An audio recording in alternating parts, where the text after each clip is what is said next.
This switchblade is called DOMINUS, which means the Lord.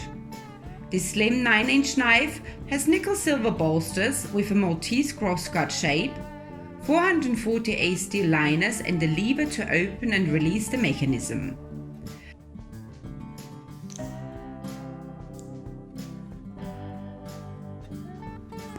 There are two different kinds of bayonet blades, one in 404A steel and one in Damascus. Add natural material handles like stag or buffalo horn, different kinds of high quality woods or abalone shell, and you have a superb quality knife.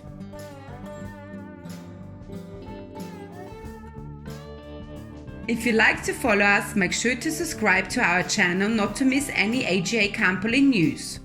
Hit the like button and tell us which one is your favorite A.G.A Campolin switchblade.